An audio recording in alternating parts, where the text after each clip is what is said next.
If you're looking at the world from within the world, all you're going to see is facts. It's a fact. The fact is that if you sit under an apple tree, the apple is going to fall on your head. Does it have to be that way? So there's that famous story about the sage who was constantly experiencing miracles. Melumad Benisim. His daughter accidentally filled the Shabbos candle lamp with vinegar instead of oil. In the last minute before Shabbos began, she lit the wick and with a minute realized that she had made a mistake. The wick was not going to continue burning because it's vinegar and vinegar doesn't burn. So she was distressed. It would be dark in the house for Shabbos. She was crying, and her father said to her, "Don't cry. He, God, the Creator, He who tells oil to burn will tell the vinegar to burn." And that Shabbos, the vinegar burnt the entire Shabbos. Miracle. But look at what her father was saying, what her father was seeing. Her father says, he who tells oil to burn will tell the vinegar to burn. Which means to say, oil doesn't burn because it has to.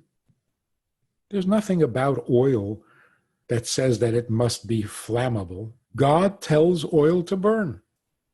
God created oil to burn.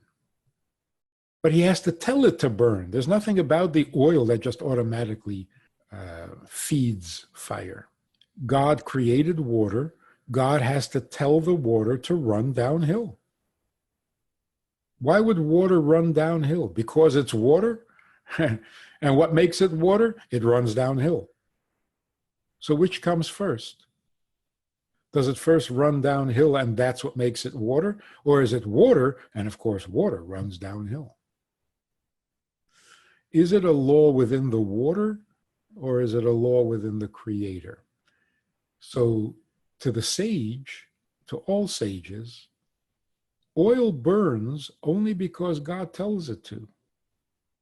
There's nothing intrinsic in the oil that makes it more useful for candles, for burning, than the vinegar. So the sage said to his daughter, usually God tells oil to burn. Today, we'll make an exception. God will tell the vinegar, and it will burn just like oil burns. So on the one hand, neither oil nor vinegar can burn. God tells oil to burn, so it burns. So neither of them are good for burning.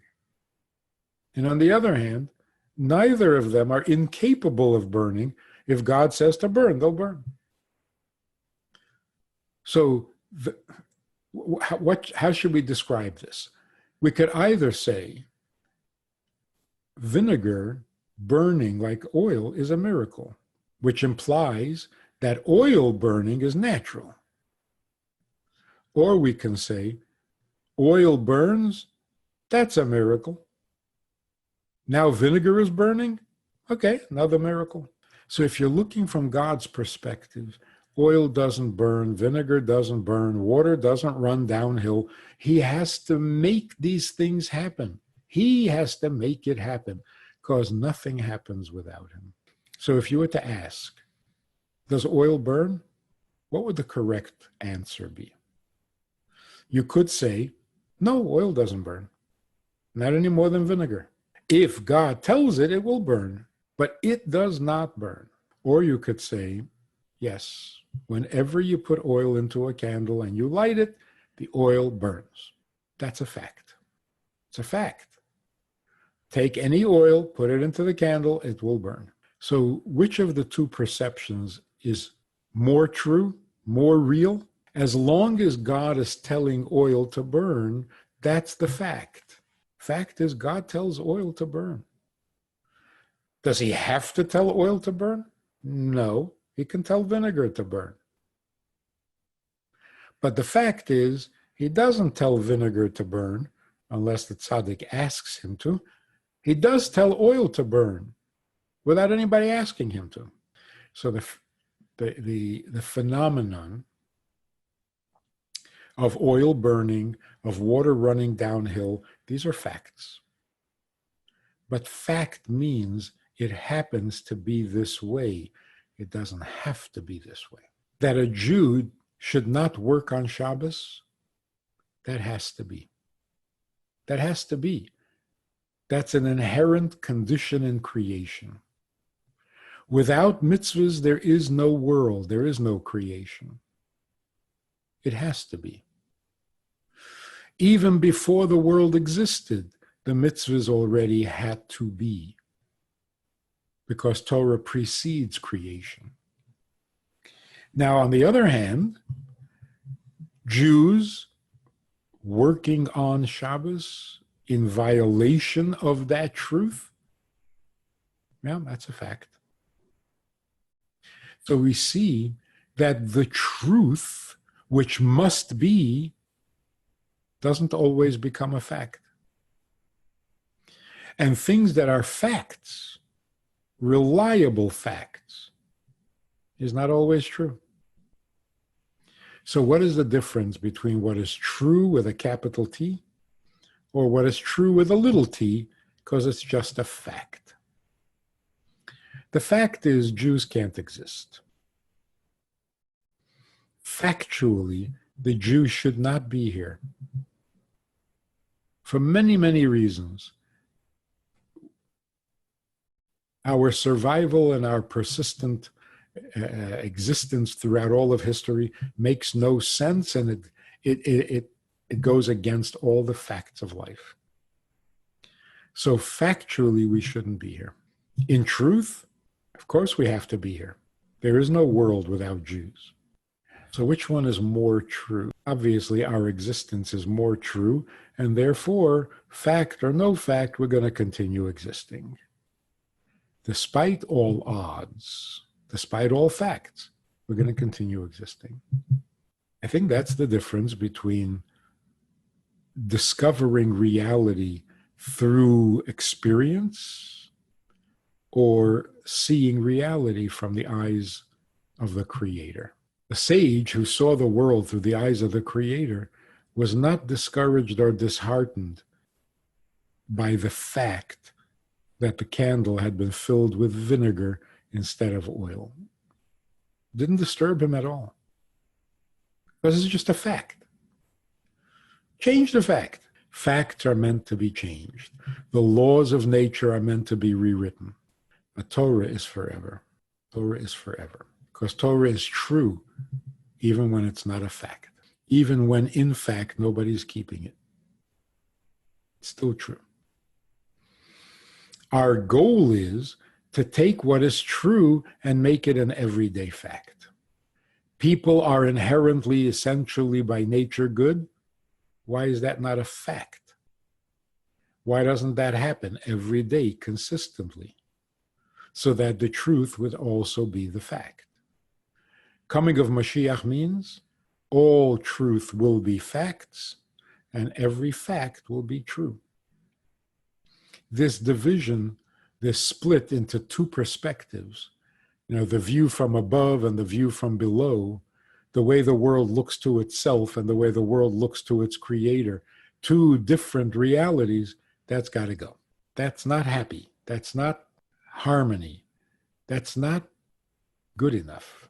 So the coming of Mashiach is everything becomes unified.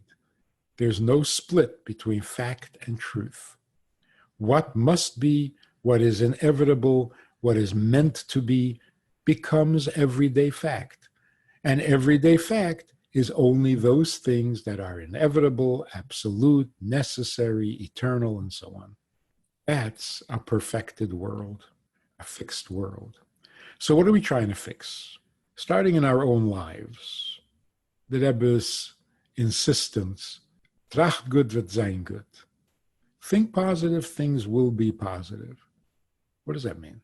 Your thoughts can manipulate reality? Some people say yes. Thoughts are powerful. Thoughts generate a certain vibration or a certain energy. And yes, that can change reality. But there's something more. Think good means think truth. Don't be impressed with the fact. Keep your eye on the truth. And if you keep your eye on the truth, the fact will eventually surrender to the truth because it has to. Truth always prevails over fact.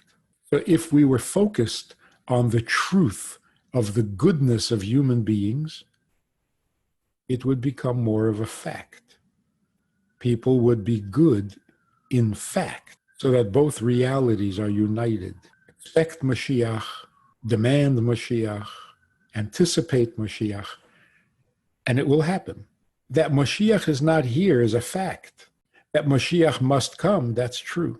The problem is we're in exile, and during exile, what is true remains true. It doesn't become a fact.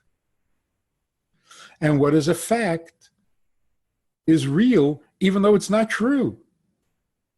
A world without Mashiach is not true. It's not a real world. This is not the way it's supposed to be. It's not how it's meant to be. This is wrong. It's wrong. And yet, year after year, for 2,000 years, Mashiach doesn't come. The world is without Mashiach. That's a fact. But that fact is not true. The world should have Mashiach. A world without Mashiach is not a real world. So the truth is missing, but it's true. The coming of Mashiach means bring together these two realities. There's a reality that must be, we call it truth. There's a reality that happens to be, we call it golus, or fact. The same is true with a marriage. Every marriage is made in heaven. Every marriage is soulmates. You're meant to be together. You're two parts of the same soul, divided, finding each other again and reuniting. It's awesome. Does that mean that every marriage is happy and fulfilling and satisfying and pleasurable and enjoyable? And nope. So isn't there something wrong? If the marriage is true and meant to be, etc., shouldn't it be easy and pleasant? And if it's not easy or pleasant, doesn't that prove that it's wrong? Should not have been. We got to get used to the fact that a fact is only a fact, and the truth will always be true. So it depends on what you want to focus on. So when somebody says, this marriage is bad, this marriage is all wrong, it's all wrong. I mean, look at the facts. You're constantly arguing. You're not enjoying each other's company. You don't see eye to eye on anything. Look at the facts. You're a total loser when it comes to marriage. Does that mean that the marriage is wrong? Not meant to be. It was a mistake. Not at all. Not at all. You cannot determine what is true based on fact. And that's why we see so often, a marriage that looks like there is absolutely no chance, no possibility. This thing is bad to the core. And a little adjustment or some good news happens, all of a sudden it's wonderful. Wonderful. The fact changed. The truth prevailed. So if we want to stay Jewish and we want to stay healthy and we want to stay good and we want to stay true, recognize the reality of the fact, but don't worship it. Don't turn it into truth. Deal with facts. Worship truth, because the truth will always prevail. And if it's not a fact today, it'll become a fact tomorrow, because it's true. Jews want to serve God by fulfilling all the mitzvahs. Rambam says that that is true. He also says that there are many Jews who have no intentions of doing mitzvahs. But that's true with a small t. That's a fact. The fact is there's a Yetzer Hara, and the fact is that people are exposed to all sorts of unholy stuff and tempted by it and so on and so forth. So factually, you could be very far from the truth. But what's great about the truth is that it will always prevail. In the end, the truth will out, and everyone will be serving God. Everyone will want to serve God. Everyone will enjoy serving God because this is true. This is not a fact that comes or goes. That's our strength. That's our strength. We know the facts. We worship the truth. We're not naive. We're not living in denial. We know how bad things can be. We've been there. We've seen it all. We know the facts, and we have to deal with it. You have to deal with it. There are people you can't trust. There are people you shouldn't trust. We need locks on our doors because people are not good. At the same time, we're absolutely convinced that people are good. People are going to be good. The world is going to become good. There will be peace on earth, et cetera, et cetera, et cetera. How do we know that? That's inevitable. And even if we haven't seen evidence for it in 1,000 years, it's still inevitable. And the facts of 1,000 years can change overnight when the truth becomes accessible, revealed, acknowledged. Communism. It was pure evil, and it was going to be around for a long time. And that's why when communism collapsed, even secular newspapers dared to call it miraculous or other such words. Nobody expected it. Nobody predicted it, except the Lubavitcher Rebbe. On the other hand, communism, that big empty lie, you expect that to go on? You thought that would last? How could it? No truth to it whatsoever. So was it a miracle that it collapsed, or was it a miracle that it existed in the first place? So it depends. Are you talking about fact, or are you talking about truth? In fact, communism was around for a long time, and it was going to be around for a long time. In truth, communism has no reality whatsoever. It's devoid of all truth, and therefore it's doomed. The fact of communism could not prevail. It had to go, and it went. And the same is true with Golos. And look how 70 years of unmitigated evil, Mr. Gorbachev got up and said, I don't think this is working so good. I quit. And that was it, end of communism. When the truth dawns, 70 years marinated in atheism and in evil and in corruption and gone. How long do you think it should take for 70 years of evil to be removed, to be erased, to be deleted? You think it could happen at the push of a button? It did. It did. And the same is true with the evils of religion that have been around for thousands of years. And you figure, how is this ever going to end? One spokesman gets up and says, this is not working. This is not good. It's not good. Too much bloodshed, too much violence, too much dumbing down. It's no good, no good. And that's it, and it's over. When the facts surrender to the truth, it's so beautiful, majestic, definitely welcome. It's always good news. If you enjoyed this conversation or this topic, and you're looking for more information, or you want to hear it again from another angle, there's a way to do that. And that is in this book. It's all there. Order it from Amazon. You can read it, reread it, and share it.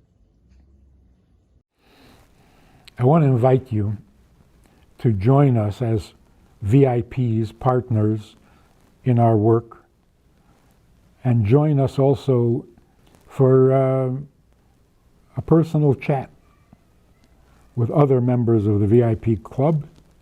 We talk about many things. There's an opportunity to ask, to respond, to make a comment, to meet the other supporters. And together we can really make a difference in Jewish life and in life in general. So join us. It's goodtoknow.org. Log in, call, make contact, and join us with the VIPs.